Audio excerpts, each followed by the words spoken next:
E aí, minhas queridas, meus queridos, tudo bem? Vamos lá, vamos retomar nosso curso então, começando hoje a aula 8, tá? Na aula 8 a gente vai iniciar o estudo da ótica, tá? Da ótica geométrica, mais especificamente falando, que é o estudo dos fenômenos luminosos, né? Fenômenos que acontecem com a luz, fenômenos que acontecem por causa da luz.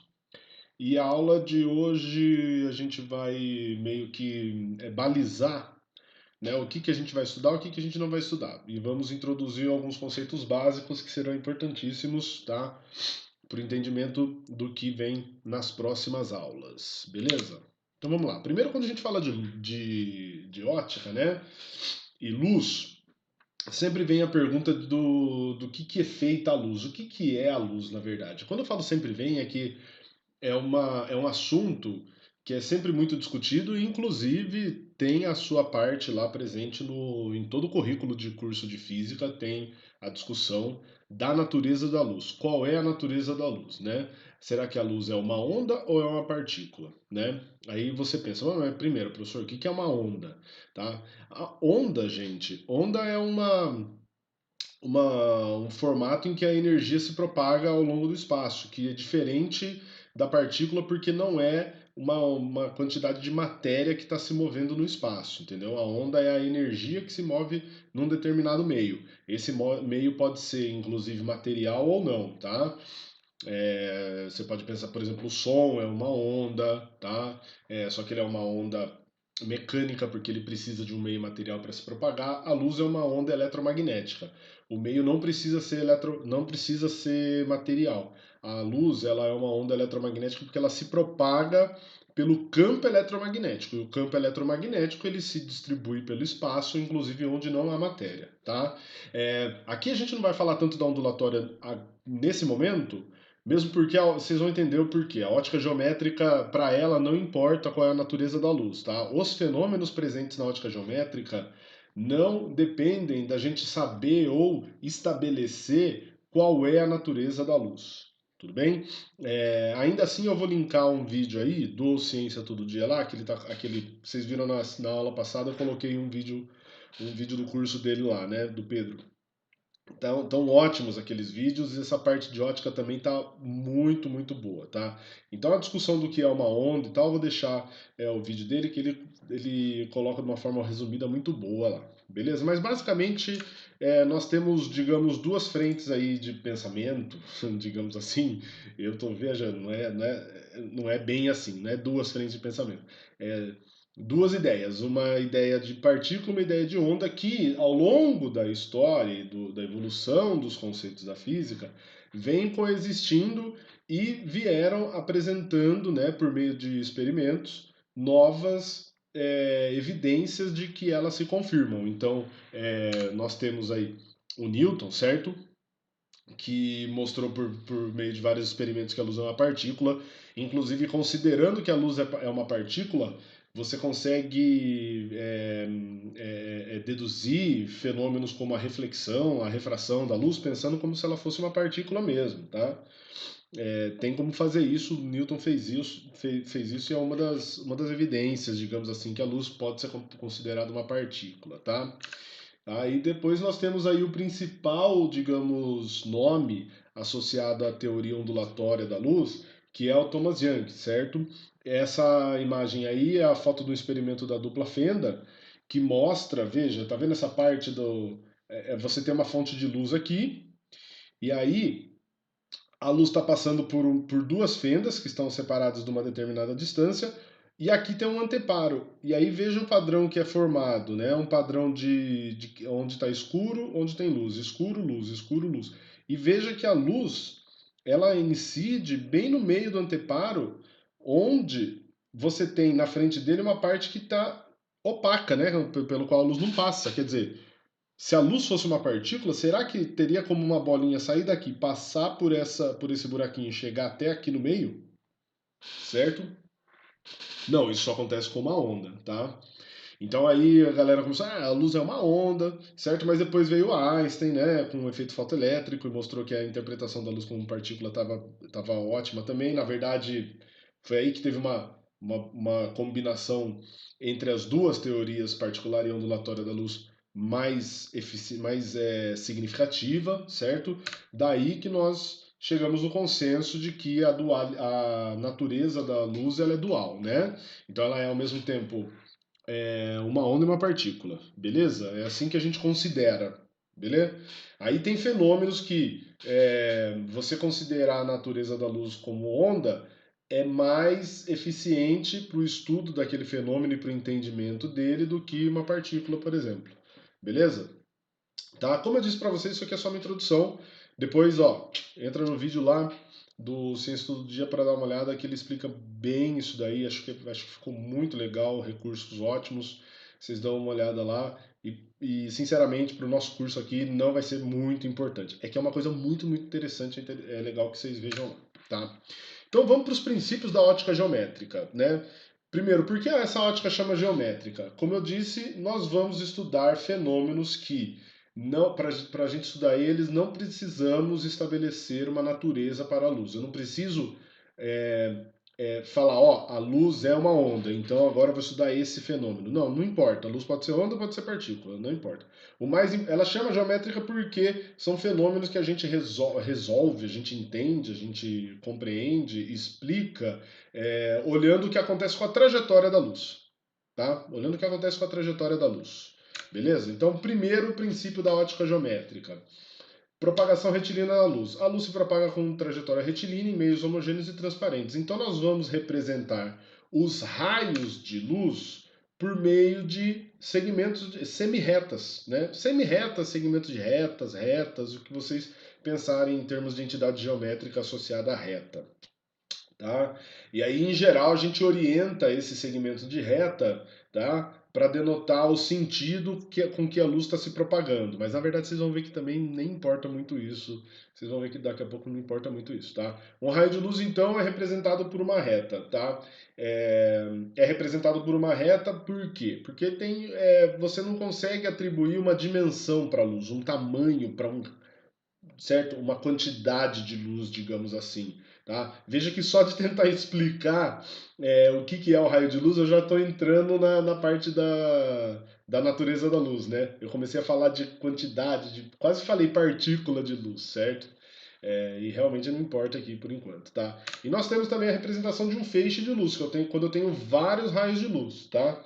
Eu coloquei um feixe de raios de luz aí que estão paralelamente dispostos um ao outro, tá? Você pode ter um feixe que é divergente, tá? Ou quando os raios de luz eles se espalham, ou um feixe convergente, certo? Quando eles se juntam até um determinado ponto, tá? Esses feixes aí vão estar mais presentes mais adiante, tá? Então, propagação da luz, a luz se propaga por uma linha reta em meios homogêneos. Então, no ar, a luz se propaga como? Por uma linha reta. No vidro, linha reta. Qualquer meio que é homogêneo é uma linha reta. Muito bem. Segundo princípio, o princípio da reversibilidade dos raios de luz. A trajetória dos raios de luz independe do sentido em que eles se propagam. Então, na verdade, eu coloquei esse desenho aí porque você pode imaginar o seguinte: se você colocar uma lanterna em A apontada aqui para esse espelho E1, esses são espelhos, tá? E1, E2 e E3, né? O raio de luz vai fazer essa trajetória partindo do ponto A, chegando até lá no ponto B. Mas se você posicionar, tá? A lanterna aqui no ponto B, a lanterna é a fonte de luz nesse caso, então se você trocar a posição da fonte de luz com o ponto onde a luz está chegando, a trajetória da luz não vai mudar, certo? Vai ser a mesma trajetória que ela vai adquirir, só vai alterar o sentido, beleza? Tá? Então por isso que eu falei que orientar um raio de luz, tá? Ele não é uma coisa tão importante assim, entendeu? Por quê? Por causa do princípio de reversibilidade, tá? E o terceiro princípio de independência dos raios de luz. Os raios de luz provenientes de fontes diferentes não se interferem quando se cruzam durante a propagação. Então você pode ter várias fontes de luz que estão iluminando em diferentes direções e os raios de luz vão se cruzar e eles continuam a se propagar independentemente, tá? Um do outro, tá? Eu coloquei essa imagem aí porque eu acho que é um exemplo muito bom de quando a gente está pensando nesse princípio da independência. Você tem holofotes, né, lâmpadas que estão apontando para direções diferentes. Você pode ver que em muitas situações, como essa daqui, o feixe ele mantém, né, o seu formato, né, tá? O seu padrão, mesmo quando ele encontra e passa pelo meio de outro feixe aqui. Beleza? Tá? Eu tô passando meio rapidinho nesses princípios básicos, tá, gente? Porque são coisas tão automáticas assim para o estudo da ótica que a gente não vai ficar revisitando muito esses princípios, tá? É só para a gente ter por base mesmo, beleza?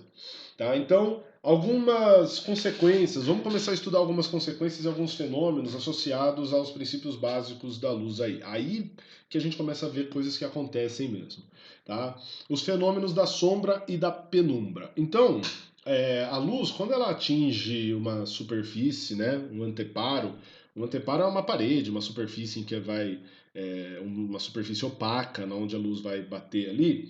A luz, ela pode sofrer três fenômenos, tá? Quando ela atinge uma superfície que separa dois meios. Quando a luz vem pelo ar, vai bater numa outra, na parede, sei lá, na parede, na lousa, no vidro, entendeu? Uma superfície que vai separar dois meios.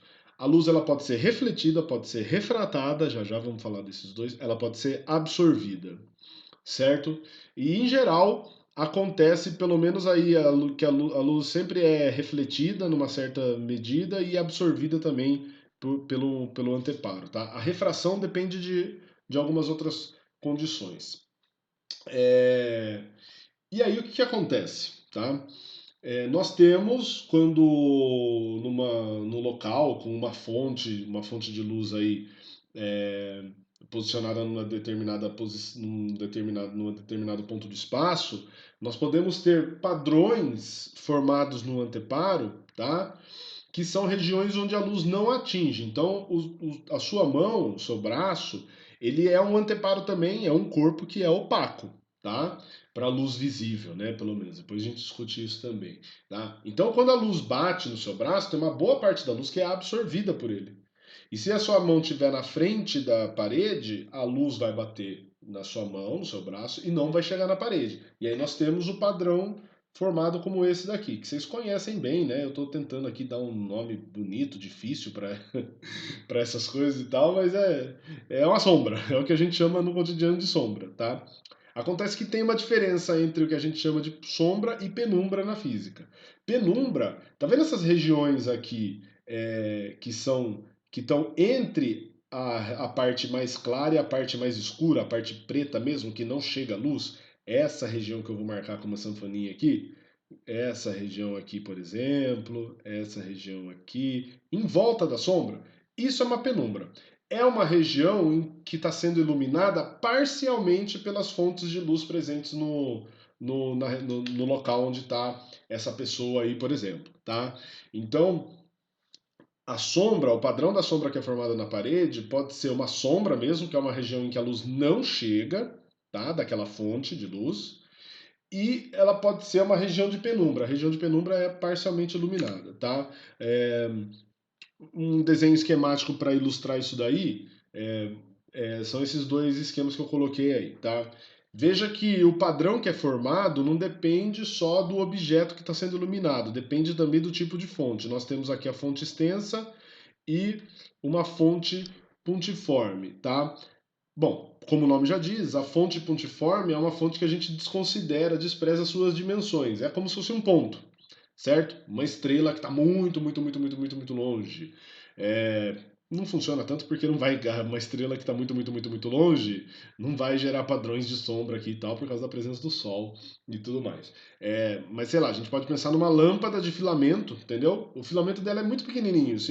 Todo objeto que ela vai iluminar tem um tamanho que é algumas vezes maior do que aquele filamento. Então a lâmpada pode ser considerada uma lâmpada de filamento, uma fonte de luz puntiforme, tá? Ou você pode pensar numa fonte extensa, aquelas lâmpadas lá das salas de aula, das nossas salas de aula, tá ligado? Elas têm um comprimento que, se você comparar com o tamanho das carteiras onde vocês sentavam lá, ela é maior, tem um comprimento maior do que a largura da carteira, né? Então ela é uma fonte extensa. Esse lance de extensa e pontiforme, tá, gente, é uma coisa, como vocês viram, meio relativa, tá? Mas enfim, numa fonte extensa, quando eu tenho uma fonte extensa iluminando um objeto, tá? Você tem de forma mais clara o padrão da penumbra. Por quê? Porque como essa fonte é extensa, ela tem esse tamanho aqui, ó, tá? Beleza? Então, a fonte extensa também, outra forma interessante de pensar ela é como se ela fosse composta por infinitas fontes pontiformes que vão de uma extremidade até outra. Então eu vou usar as duas extremidades da minha fonte de luz para ter como referência de onde ela está iluminando. Então, por exemplo, esse lado de cima dessa fonte extensa está iluminando, ó, desse ponto para cá e desse ponto para cá, certo? Enquanto essa outra extremidade, olha só, ela ilumina desse ponto para fora e que eu errei um pouco, né? A outra era aqui, certo? E desse ponto aqui de dentro para fora. Então, essa região entre esses dois pontos que são iluminados por cada uma das fontes aí, essa região ela é iluminada por essa parte da fonte, vou chamar de um, mas ela não é iluminada por essa parte da fonte de luz, essa parte 2 aí. Entendeu? Então, se ela é iluminada por apenas uma parte da fonte de luz, ela está parcialmente iluminada. Aí você vai ter um padrão desse de penumbra. Beleza? Beleza? Tem gente que vem me falar, ah, professor, é uma sombrinha mais fraca. É uma sombrinha mais fraca. É, tá. A gente pode pensar assim, né? Tá? Até que dá pra pensar assim. Então, beleza. Fechou? Diferença entre sombra e penumbra? É um fenômeno muito interessante, que é um fenômeno natural que acontece por causa desse lance da sombra e penumbra, são os eclipses, né? Tá? Então, o eclipse solar, ele acontece, né? Porque é gerada uma sombra, tá? Na superfície terrestre pela interposição ali da Lua, que fica no meio do caminho do Sol e da Terra, né? Beleza? Então, como o Sol é uma fonte muito grande, ela é considerada uma fonte extensa, ela é muito maior, certo, do que a Lua e a Terra, embora esse desenho aí, por favor, né? Vamos tomar cuidado na hora de ver ele. É, é só para caber, para conseguir dar certo o desenho da sombra e da penumbra, né? Então, o Sol está iluminando aqui a Terra, só que tem a Lua no meio. Então, a Lua é um objeto e o Sol é uma fonte extensa, que é maior, bem maior do que a Lua, né? Então, você vai ter um padrão de sombra, ó, essa região pequenininha aqui, certo? Sombra. E essa região maior aqui que é a penumbra. Então, sempre que sai na notícia quando vai ter eclipse, né? Ah, vai acontecer um eclipse solar, tá? No noticiário, geralmente, o cara fala para você lá, olha, esse eclipse solar pode ficar tranquilo aí, que só vai ser observado lá na África, né? Por exemplo, tá? Porque vai acontecer num determinado horário, certo? Essa sombra que é feita na superfície da Terra, e nessa latitude e nessa longitude, onde você tem a África ali. África do Sul, por exemplo, sei lá, um país, tá? É, e tem uma outra região um pouco maior, né? Que consegue enxergar apenas uma parte desse eclipse aí, que pode chegar a enxergar uma parte do eclipse, certo? Beleza? É onde está a penumbra. O eclipse você consegue enxergar só se você tiver na região de sombra mesmo, tá? O eclipse solar. E nós temos o eclipse lunar. O eclipse lunar é quando a Terra faz uma sombra na Lua, certo? E aí, no caso do eclipse lunar, você tem vários tipos de eclipse. Pode ser um eclipse parcial, um eclipse penumbral, certo? Porque vai depender da onde a Lua estiver, tá? Quando o eclipse acontecer. Então, se a Lua estiver aqui, né, numa região aqui que é de penumbra, certo? Você vai ter um padrão. Se a Lua estiver no cone ali de sombra da Terra, vai ter um padrão diferente, beleza? Que a gente vai conseguir, que a gente vai enxergar, tá? É, Mas só um exemplo aí de como nós temos fenômenos acontecendo por causa da sombra e da penumbra, beleza? Muito bem. Uma das primeiras aplicações associadas à ótica geométrica, que marcou muito, né, a nossa sociedade e tal, é a possibilidade da gente fazer registros por meio da luz, né? Ou seja, tirar uma fotografia, tá? Então, as primeiras maneiras de registrar um instante, né, uma figura, uma imagem, é, uma paisagem num determinado instante ali, é, usando a luz, era por meio desses aparelhos aqui, que fazia a luz ser refletida por uma superfície, um espelho, e projetada, certo? Olha aqui, projetada, tá? Num papel que o cara ia lá e pintava em cima, certo? Tá? Ele via a imagem projetada, aí para ter o registro o cara ia lá e fazia a pintura usando como referência, tá? Isso daqui é chamado de câmera escura, tá? Então você tem a imagem de uma paisagem, que é uma coisa extremamente grande, sendo projetada, tá, numa coisa do tamanho de uma página de uma folha A4 aqui, por exemplo. Beleza? Tá? As câmeras escuras tinham esse poder. Elas foram evoluindo, obviamente, tá? Para coisas desse tipo aqui, porque isso daqui já é uma máquina fotográfica mesmo, tá? É, Lá dentro, então, você tem a câmera, tá vendo essa parte sanfonada aqui? Ela é dessa forma porque você pode trabalhar de forma a variar a profundidade da câmera. Era assim que os caras faziam o quê? Focavam e conseguiam enquadrar a imagem, beleza? Tendo como referência ali, eles entravam embaixo desse parece um cobertor mesmo, né? Ele entrava embaixo para ter a referência, olhar o que estava vendo e ia mexendo nas manivelinhas aqui, ó, né? Para aumentar, diminuir, subir, descer a lente da câmera aí para conseguir enquadrar, tá? Aqui eu coloquei só uma imagem que é tipo de uma câmera que foi construída, tá? Por um aluno do ensino médio mesmo, tá? Que se assemelha muito a esse formato aqui. Qual é a diferença dessa câmera para essa aqui? É que aqui no fundo você coloca um filme, que pode ser, que é fotossensível, certo?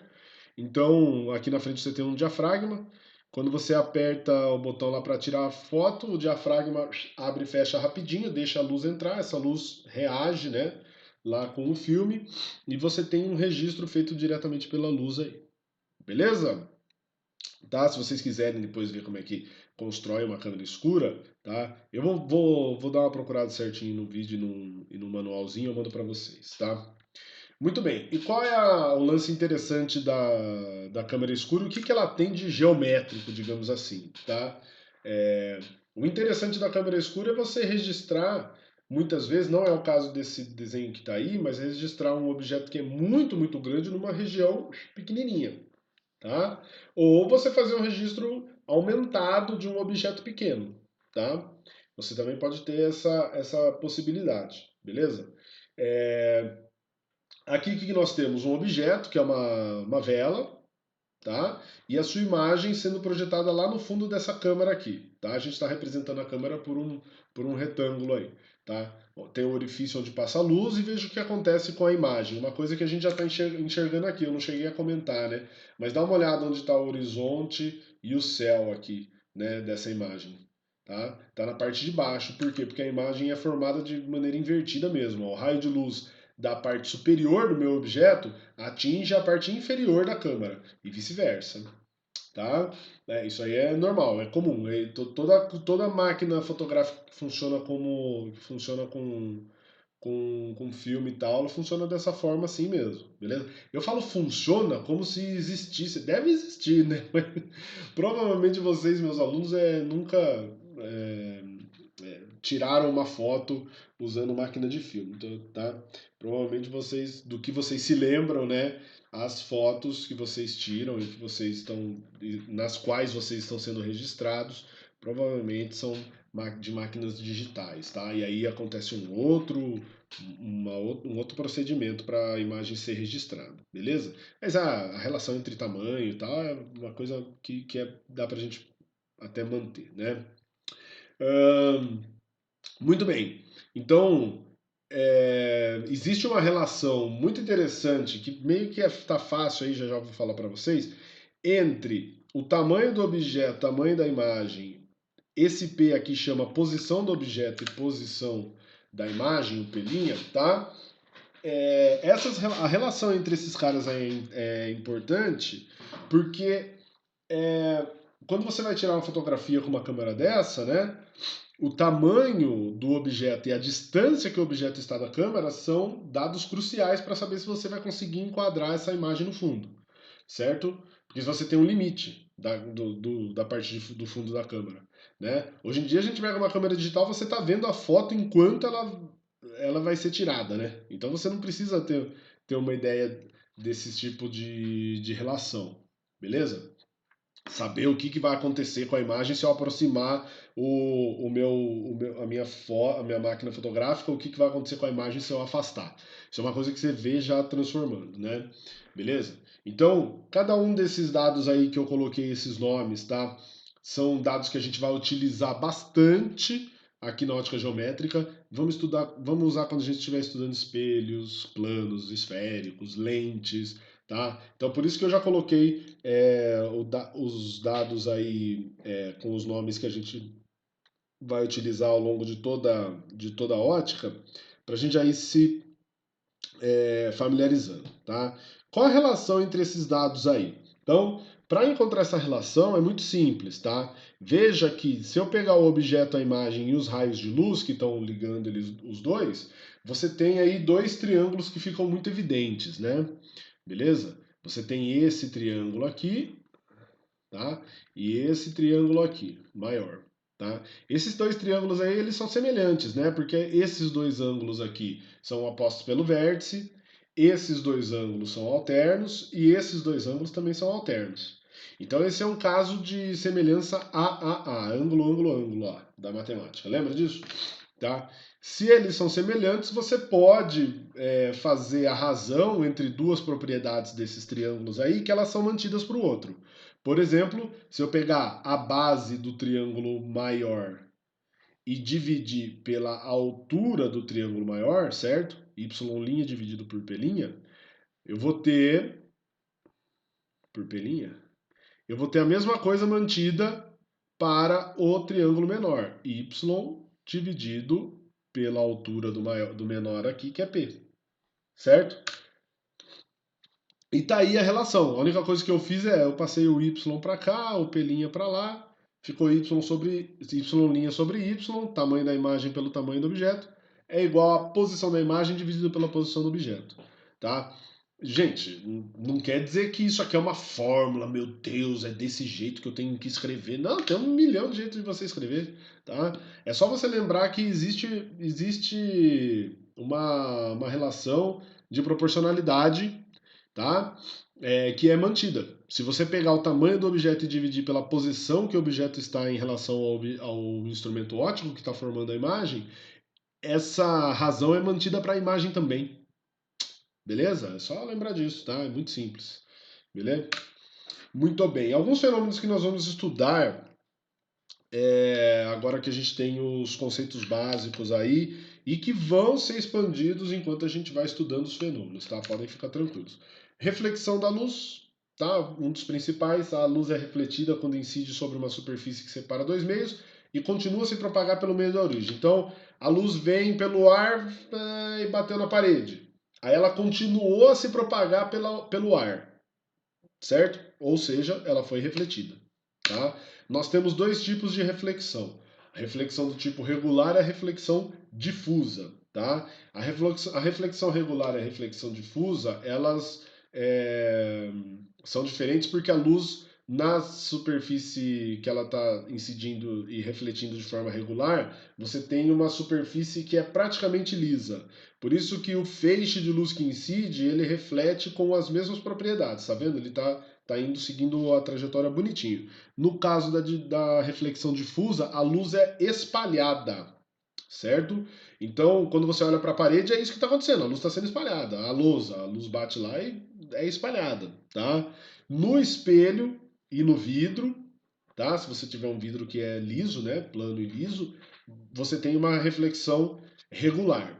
E aí acontece um fenômeno bem interessante, né? Certo? Que é a formação de imagem, tá? Quando a reflexão é desse tipo, tá? Não preciso nem falar isso, todo mundo usa espelho aí diariamente. Na pandemia, provavelmente nem tanto. Ele não tem que sair mesmo, mas enfim, todo mundo usa o espelho para ver a imagem e tal, né? E nós temos a refração da luz também, que é outro fenômeno principal, tá? Eu julgo que é a reflexão e a refração da luz, tá? A luz é refratada quando incide sobre uma superfície que separa dois meios e muda o seu meio de propagação. Então, isso daí obviamente depende de qual meio que a luz está incidindo. Então, imagina que a luz vem pelo ar e incide numa separação ali, num ponto que está separando uma superfície do vidro.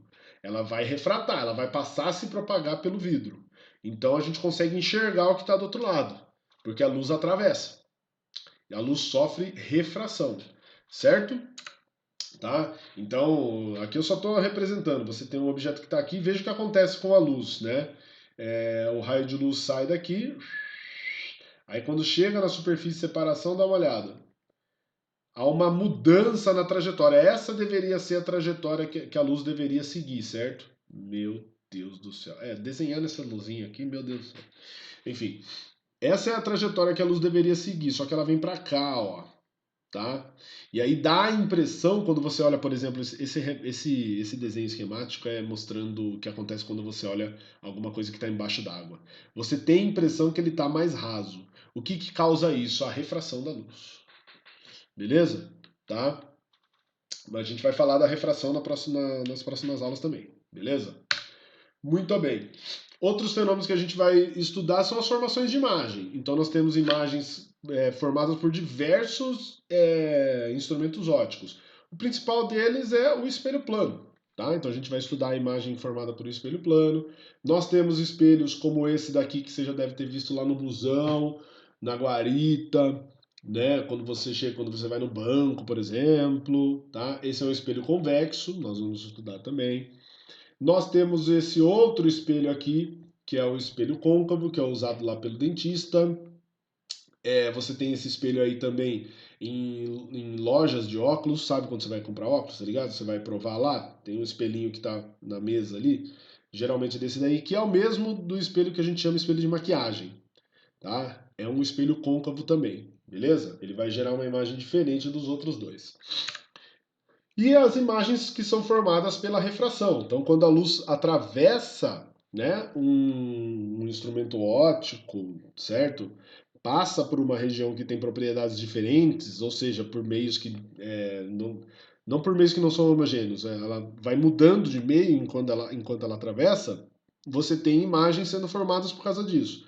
Então, o primeiro exemplo ali, a gente tem uma taça que está com água, o cara colocou na rua e tirou uma foto, tá?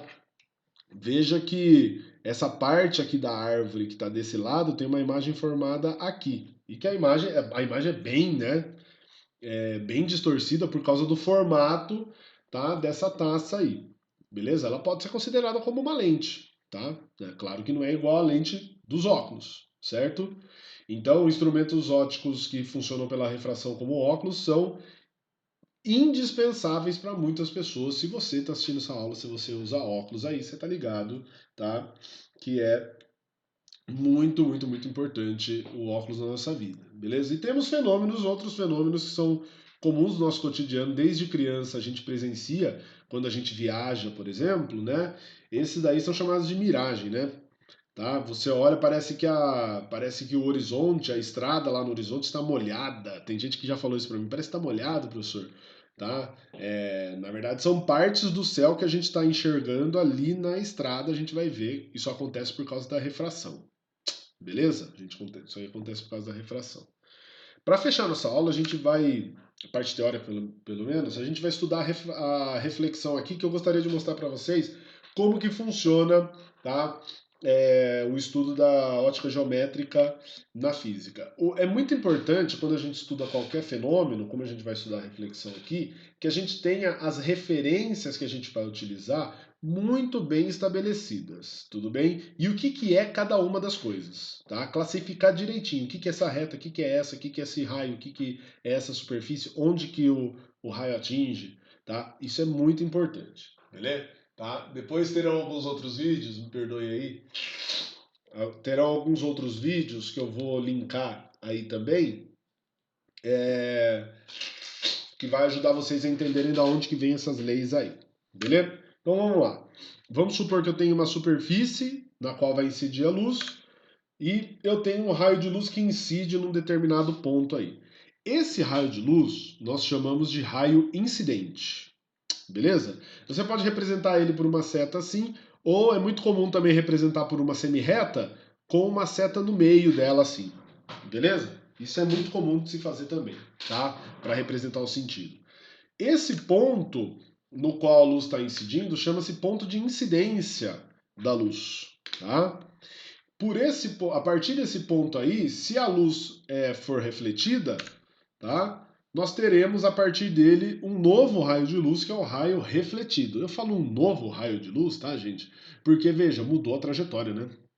Mudou a trajetória de propagação, tá? Esse é o chamado raio refletido, tá? A gente pode representar ele também, como eu disse, tá? Dessa forma. Minha alergia tá punk, desculpa, gente. Nossa senhora. Vamos lá. Bom, o que acontece na reflexão da luz, tá? Que foi amplamente demonstrado, pensando a luz tanto quanto partícula quanto onda, tá? É, quais são as leis da reflexão da luz, tá?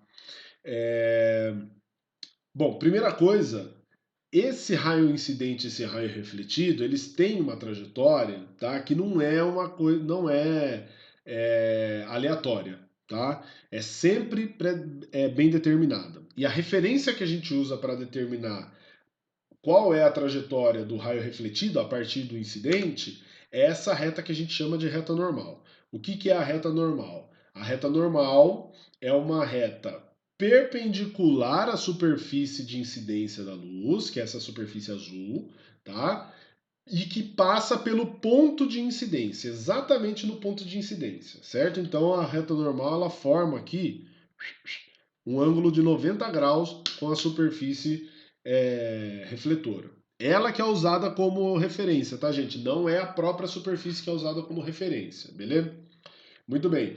E aí, a partir da reta normal, com o raio incidente ou raio refletido, eu consigo medir esses dois ângulos aqui, tá? Θi e θr que nós estamos chamando aqui. O θi é o chamado ângulo de incidência e o θr o ângulo de reflexão.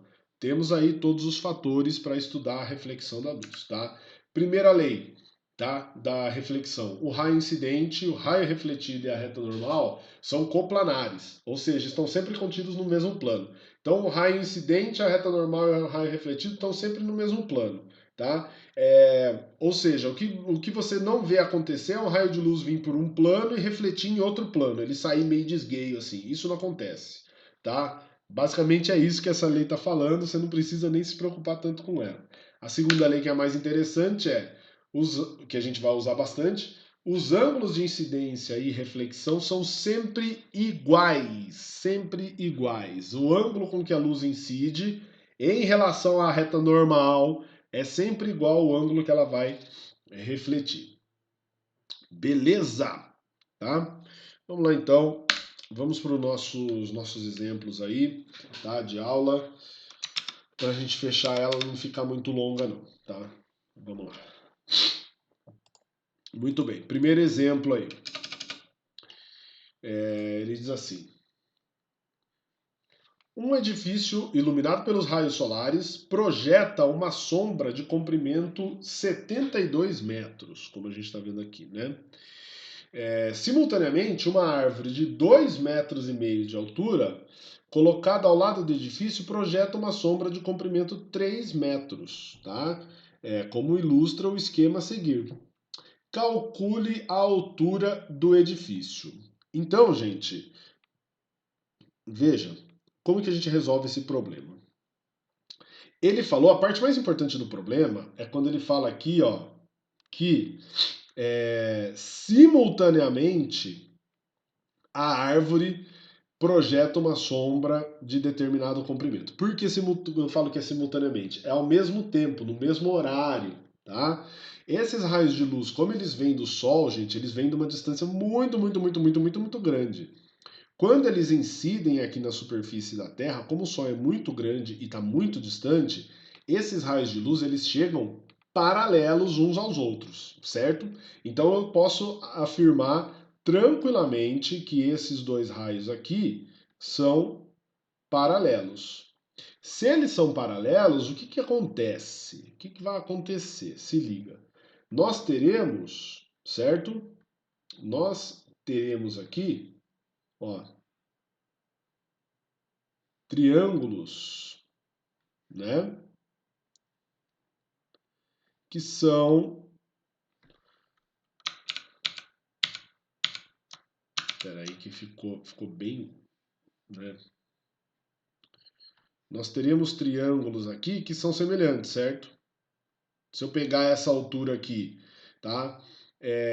Que é a altura do prédio, ela coincide com a altura desse triângulo, certo? Desse triângulo maior aqui.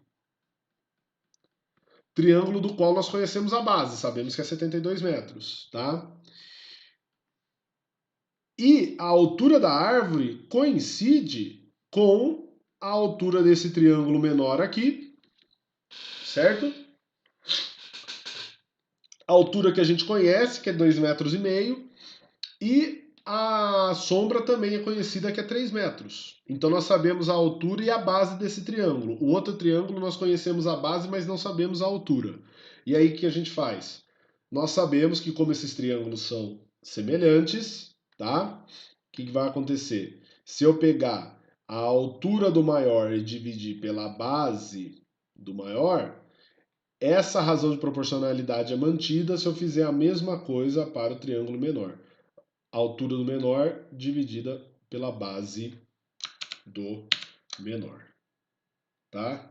Só para demonstrar onde que está essa semelhança aí, tá, gente? Ó, se os raios de luz são paralelos, quer dizer que esses dois ângulos que eu vou desenhar aqui de amarelo, ó, eles são iguais, tá? Como tanto o prédio quanto a árvore estão dispostos perpendicularmente ao solo, esses dois ângulos aqui também são iguais. Então, o terceiro ângulo aqui também é o mesmo. Então aí ele torna eles semelhantes. Por isso que eu posso fazer a conta desse jeito. Beleza? Vamos lá, vamos fazer a conta aí. Como que eu vou fazer? Eu vou passar o 72 multiplicando lá do outro lado. Aí vai ficar 2,5 vezes 72 dividido por 3.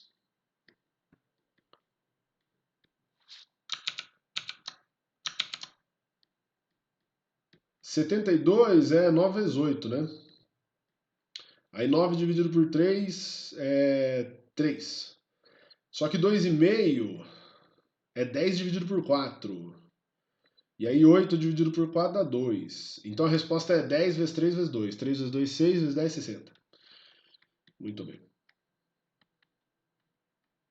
Então a altura do prédio é 60 metros. Beleza? Professor, nem tem nada de ótica essa questão, é questão de matemática, eles sempre me falam isso. De fato, né? Tem um pouco, a única coisa de física que tem nessa questão aí é o fato dos raios solares serem paralelos. Você pode dizer que eles são paralelos porque está falando que é do mesmo horário, que ele está olhando as duas sombras, tá bom? E o princípio de propagação retilínea da luz. Só isso mesmo, tá? Beleza? Muito bem. Eu vou tentar colocar uma questão que é um pouco mais elaboradinha para vocês na tarefa, tá bom? Muito bem, vamos para o segundo exemplo. Segundo exemplo, exemplo 2. O porão de uma antiga casa possui uma estreita clarabóia quadrada de 100 centímetros quadrados de área, que permite a entrada da luz do exterior refletida difusamente pelas construções que a cercam. Tá? Então, quer dizer, difusamente quer dizer que está entrando raio de luz que está apontando para tudo quanto é direção. Basicamente é isso. Na ilustração, vemos uma aranha, um rato e um gato que se encontram parados no mesmo plano vertical que intercepta o centro da geladeira e o centro da clarabóia. Quer dizer que está tudo no mesmo plano. Não tem como o raio de luz passar por trás da, da, da geladeira ali, digamos assim, certo? E atingir o gato, por exemplo. Sendo a clarabóia a fonte luminosa, pode-se dizer que, devido à interposição da geladeira, a aranha, o rato e o gato, nesta ordem, estão em regiões de. Aí você tem nas alternativas ali luz, penumbra, sombra, penumbra, sombra, sombra. Então a gente tem que determinar se eles estão em regiões de sombra ou penumbra. Ou luz, né? Beleza? Ou luz, ou totalmente iluminado.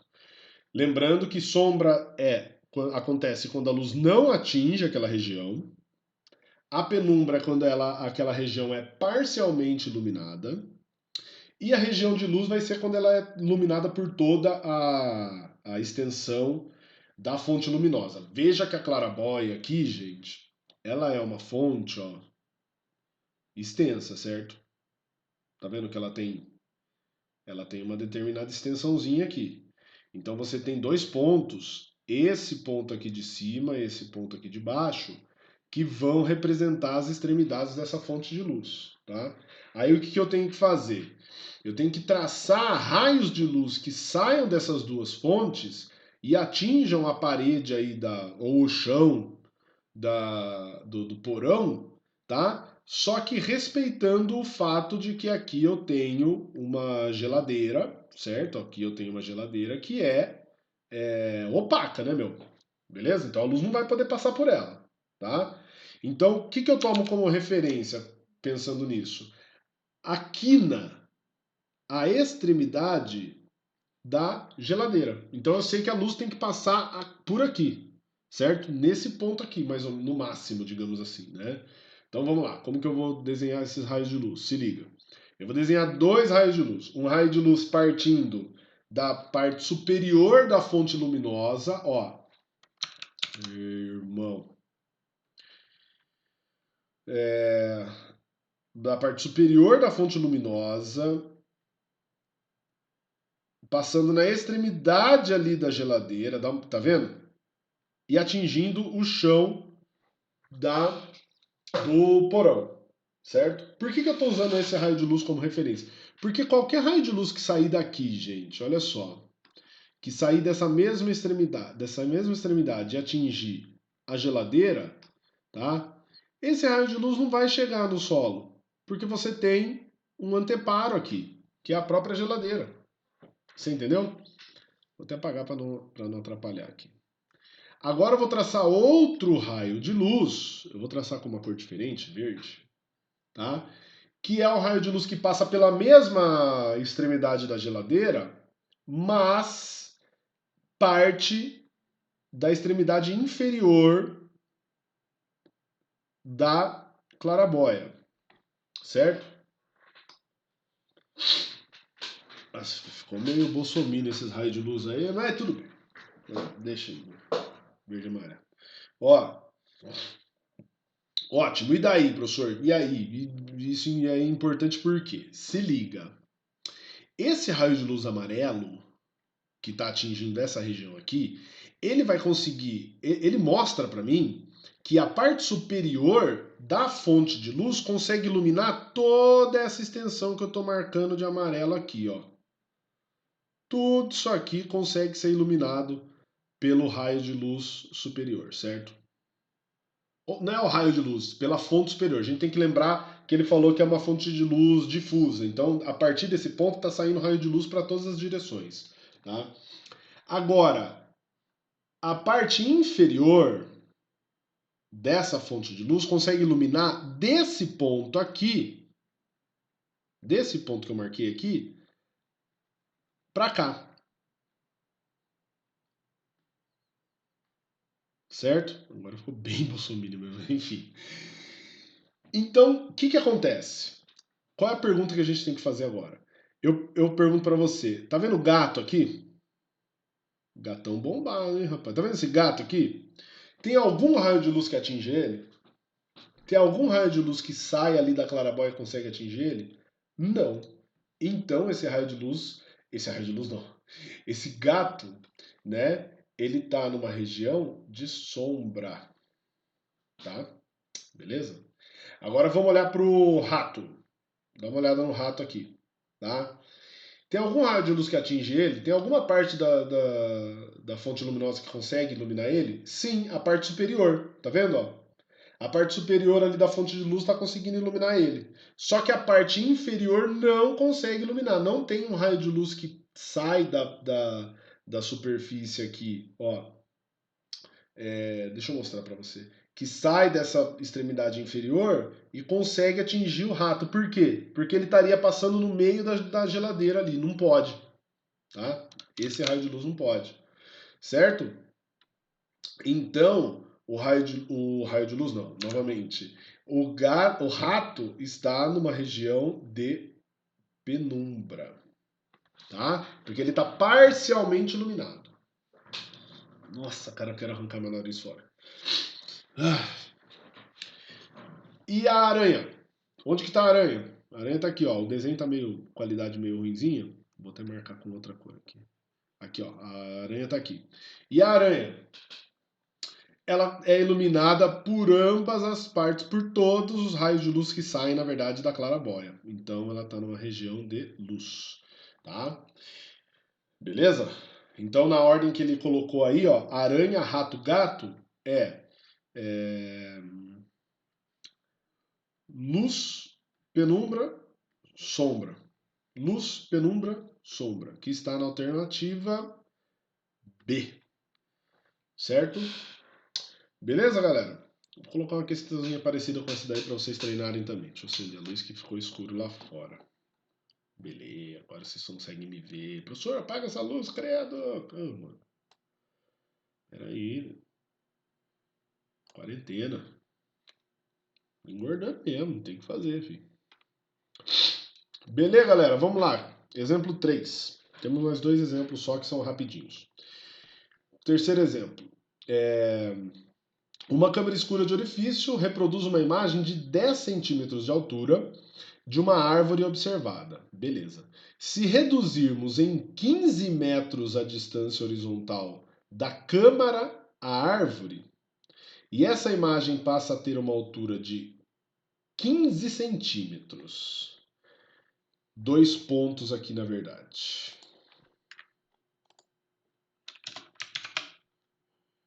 Qual é a distância horizontal inicial da árvore à câmara?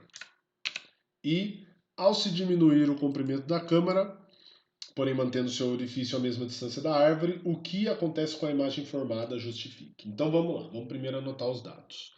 Eu tenho duas situações, gente, são duas imagens sendo formadas, tá? Primeiro, numa determinada posição em que a árvore está da câmara, a imagem dela tem 10 centímetros de altura, nós vamos chamar esse tamanho da imagem de tamanho da imagem 1, y'1, é 10 centímetros. Quando a posição da árvore em relação ao orifício da câmara vale não sei quanto, P, por exemplo. Vamos supor que vale um determinado valor P. Na verdade é incógnita, né? Eu não conheço, certo? É exatamente isso que eu quero descobrir. Depois, olha só o que ele fala, tá? Se reduzirmos em 15 metros a distância da câmara à árvore. O que é a distância da câmara até a árvore? É exatamente a posição do objeto.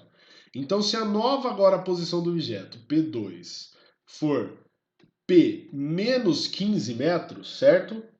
P menos 15 metros, nós sabemos que o tamanho da imagem agora vai para o y'2, então, vai para 15 centímetros, certo? Essa é a informação que ele dá. Reduziu a distância entre a árvore e a câmara de 15 metros, a imagem foi de 10 centímetros para 15 centímetros, tá? Ele está perguntando qual é a distância horizontal inicial da árvore à câmera, ou seja, qual é o valor de P. Tá? Primeira coisa que tem que tomar cuidado na hora que a gente faz essa anotação dos dados da questão, gente, é que esse 15 aqui é 15 metros, né, meu? E veja que está tudo em centímetros o tamanho da imagem, nos dois casos. Então a gente vai representar em centímetros esse 15 metros aí, certo? Lembrando que cada metro é 100 centímetros, então é só multiplicar por 100, beleza? Muito bem, letra A, como que a gente vai resolver? Como que nós resolvemos a letra A? Nós sabemos da seguinte relação entre tamanho de imagem e posição de objeto, que é dada por essa expressão aqui, ó. Y' sobre Y igual a P' sobre P, certo? Como eu quero relacionar, olha só, Y' com P, eu vou colocar tudo de um lado só da equação. Então, tá vendo que o P tá aqui embaixo, ó? Tá vendo que o P tá aqui embaixo? O que eu vou fazer com ele? Vou passar ele multiplicando lá em cima. E vou passar o Y multiplicando do outro lado. Vamos multiplicar em cruz, como a galera fala? Y' vezes P é igual, olha o que fica do outro lado, Y vezes P'. Certo? Gente, mas o que é esse Y aqui? Esse Y é tamanho do objeto, tamanho da árvore. O tamanho da árvore mudou quando ele aproximou a câmara ou aproximou a câmara da árvore? Mas a árvore não mudou de tamanho. Eu pergunto, o tamanho da câmara, a profundidade dela mudou? Também não. Por que eu estou falando da profundidade da câmera? Que é a posição da imagem. Ou seja, quando eu multiplico y' por p, eu tenho um valor aqui que é constante. Certo? Olha só que interessante. Daqui, o que eu consigo tirar? Ué, se eu multiplicar y' por p antes, ou seja, y'1 por p1, eu tenho o mesmo valor dessa multiplicação depois, y'2 vezes p2. E aí já era, vou substituir os valores nessa expressão aí, nessa relação de proporcionalidade. Y'1 é, deixa eu colocar aqui perto, porque daí fica mais fácil para a gente acompanhar. Y'1, 10 centímetros, que multiplica P1, que eu chamei de P. Y'2 é 15 centímetros, que multiplica P2, que é P menos 15 metros, ou 1.500 centímetros. Dá uma olhada nessa equação aí, a única incógnita que eu tenho é o P. Então, de um lado vai ficar 10P, do outro lado eu vou fazer a distributiva, fica 15 vezes P, menos 15 vezes 15 vezes 100, né? 15 ao quadrado, 225 vezes 100, 22.500, certo? Passo o 15P para o outro lado, lá vai ficar menos 5P de um lado, do outro vai ficar menos 22.500. Passo menos 5 dividindo, então a continha que eu estou fazendo aqui agora é menos 22.500 dividido por menos 5, certo? Quanto que vai dar isso daqui? É 200 com 25, né? Vezes 100. 200 mais 25 vezes 100, dividido por tudo por 5. 200 mais 25 vai dar 40 mais 5. Então 45 vezes 100, 4.500. Esse 4.500, obviamente, é centímetros. Então quer dizer que a posição da árvore em relação à câmara é, deixa eu abaixar um pouquinho aqui, né, para você conseguir ver melhor, 45 metros. Faz mais sentido escrever dessa forma. Beleza? Resolvemos a letra A. Vamos para a letra B. Letra B, olha o que ele pergunta aí, ó. Ao se diminuir o comprimento da câmara, porém mantendo seu orifício à mesma distância da árvore, o que ocorre com a imagem formada? Ao se diminuir o comprimento da câmara, ou seja, a profundidade dela, sem mudar a posição que a árvore está em relação da câmara. Então eu vou mudar o P', e ele está perguntando o que acontece com Y'. Bom, a partir dessa expressão aqui, o que eu vou fazer? O Y, que é o tamanho da árvore, eu vou passar multiplicando porque ele não muda, ele é constante. Olha o que eu tenho aqui.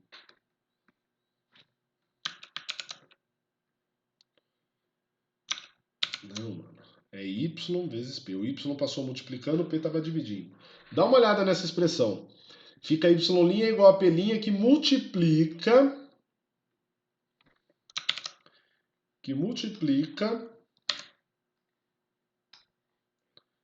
y sobre p. E y sobre p é constante, né, gente? Se y sobre p é constante, eu estou mostrando para você que o y' é diretamente proporcional a p'. Então, se eu diminuo o p', que é a posição que a imagem está em relação ao orifício, tá? A imagem também vai diminuir. Então, ao se diminuir o comprimento da câmera, a imagem formada também diminui, tá? Vou escrever aqui, ó.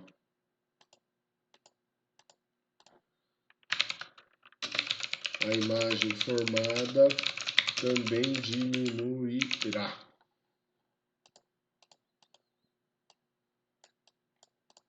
Beleza? Ô, irmão. Nossa senhora, amigo. Bota um azulzão aí pra ficar legal também. Pronto. Beleza, gente? Muito bem, esse foi o exemplo 3. Vamos para o exemplo 4. Esse aqui é bem rapidinho, tá, gente? Já tá quase... Aliás, tá 1 hora de aula já. Meu Deus, achei que ia ser mais curto. Vamos lá. Nessa figura, 2 espelhos planos estão dispostos de modo a formar um ângulo de 30 graus entre eles. Um raio luminoso incide sobre um dos espelhos, formando um ângulo de 70 graus com a sua superfície. Esse ângulo aqui, ó. Tá? Esse raio, depois de refletir nos 2 espelhos, cruza o raio incidente, formando um ângulo alfa D. Então o que acontece? O raio de luz ele faz assim, ó. Vou marcar só dessa vez a trajetória. Ele vem aqui, ó, uou, bate, vem aqui para cima, bate de novo, e aí ele retorna e cruza o raio incidente. Aí ele está perguntando qual é o ângulo formado entre o raio incidente e o último raio refletido, tá? Então vamos lá. Gente, quando você tem um raio de luz que é refletido, igual eu mostrei para vocês lá, pela segunda lei pela lei da reflexão, vamos falar assim, os raios de incidência e de reflexão são iguais, né? Então, por exemplo, se aqui é x também. Isso quer dizer o quê? Que o ângulo formado entre o raio incidente e o espelho, se ele for y, o ângulo formado lá entre o raio refletido e o espelho também vai ser y. Vocês conseguem ver isso? Porque como aqui é 90 graus, e os raios de incidência e o raio refletido são... O ângulo de incidência e o ângulo de reflexão são iguais, os ângulos que o raio de luz forma com o espelho também são iguais. Então, mesmo não sabendo ali exatamente, né, quanto que vai ser o ângulo no meio ali, eu já posso, de forma direta, categórica, falar que aqui, esse ângulo aqui formado entre o primeiro raio refletido e o espelho é um ângulo de 70 graus. Aí fica fácil de determinar qual é o ângulo que está aqui dentro, aqui, né? Certo? Porque toda essa extensão aqui é 180 graus. Né? Se eu tenho 70 mais 70, 140, sobra quanto ali? 40 graus. Então esse ângulo aqui de dentro eu sei que é 40 graus. Beleza? Ou seja, qual é o ângulo de incidência da primeira reflexão? 20 graus. 20 de reflexão, 20 de incidência, 20 de reflexão, dá esses 40 que a gente está vendo em roxo aí, tá? Beleza? Muito bem. Agora olha só que interessante. Veja que aqui eu tenho um triângulo, né? Tá? Eu marquei essa parte de dentro do triângulo aí, de rosinha. Beleza? E nós sabemos que a soma dos ângulos internos de um triângulo dá sempre 180. Como eu já tenho 70, que eu acabei de descobrir aqui, e 30, que é o ângulo formado entre os espelhos, tá dando 100, falta 80 para completar, que vai ser esse ângulo que eu estou marcando aqui, ó, de 80 graus. Tá? Esse é o ângulo formado pelo raio incidente no segundo espelho e o próprio espelho. Tá? Quer dizer que o ângulo de incidência vai ser quanto? O que falta para completar 90, que é 10 graus. Então, se eu traçasse aqui, ó, gente, a reta normal aqui assim, ó, tá? Se eu traçasse a reta normal, esse angulinho que tá aqui assim, ó, seria quanto? 10 graus. Aí eu teria mais 10 graus aqui. E aí do outro lado do espelho ali, os 80 graus, que é o que estava faltando lá. Beleza? Então agora acabei de mostrar para você duas formas de você determinar o ângulo entre o raio incidente e o raio refletido. Você pode determinar o ângulo de incidência e o ângulo de reflexão e somar 20 com 20 dá 40, 10 com 10 dá 20. Ou simplesmente pegar e somar os dois ângulos externos, né? Tipo 70 com 70, 80 com 80 e ver quanto que falta para 180. Beleza? Então até o momento, olha só o que eu tenho. Vou apagar aqui, só para ficar mais organizadinho, né? O que eu tenho? Um ângulo de 20, um ângulo de 40, dentro dessa região aqui, que é um outro triângulo. Tá vendo esse triângulo amarelo aqui, gente? Olha só que da hora isso aqui. Eu tenho um outro triângulo amarelo aqui, e eu sei que um ângulo é 20 e o outro é 40, que é 60 graus. Quanto que falta para completar 180, que vai ser o ângulo que está faltando aqui, certo? 120 graus, tá? Como esse ângulo ele é oposto pelo vértice com o alfa, eu já posso afirmar tranquilamente que o alfa vale 120 graus, alternativa D. Beleza? Esse tipo de problema ele não tem uma fórmula, tá? Você vai ter que olhar mesmo a disposição geométrica dessas entidades aí e se lembrar da lei da reflexão que diz que o ângulo de incidência é igual ao ângulo de reflexão. Tá? A partir daí você consegue ir atribuindo os ângulos. E outras, obviamente, é, outros teoremas, tá? Da geometria plana, né, gente? Tá? Ótica geométrica, ela tem esse nome porque é geometria plana pura aplicada aí. Beleza? Vou colocar um outro exercício desse daí para vocês na atividade lá também, para vocês treinarem, beleza? É isso aí então, gente. A aula acabou ficando bem longa, vocês me perdoem por isso, mas enfim, vocês têm 15 dias para olhar essa aula aí e os outros vídeos que eu vou colocar lá também, tá? Tentem resolver os exercícios. Por favor, me procurem quando tiver dúvidas, tá? É... E é isso, tá, gente? Fiquem atentos lá com os prazos das atividades. Eu mostrei para vocês que mudou, mas tenta respeitar o prazo de entrega. Não fica só pensando no prazo de fechamento para não atrasar as coisas e não complicar a sua vida, beleza? Tá? São poucos exercícios para fazer em 15 dias, eu acredito. Eu sei que vocês têm um monte de disciplina e é por isso que eu levo isso em consideração. E por favor me procurem, manda foto da sua resolução, tá? Lá para mim, por favor, quiser tiver com dúvida de outra parte da matéria, pode também me procurar lá. Eu tô lá pra gente conversar um pouquinho, tá bom, gente? E muito importante também, tá? A pandemia tá pegando ainda, tá, gente? Você olha a TV, se você sair de carro na rua e sair por aí, você vai ver que galera parece que tá tudo normal, mas não tá. Tá? Tá feia a coisa. Então vamos tentar ficar em casa, é, se resguardar bem, tomem cuidado, se cuidem dos seus familiares, tá? E é isso aí, gente. Um abraço para todos vocês. Falou? A gente se vê.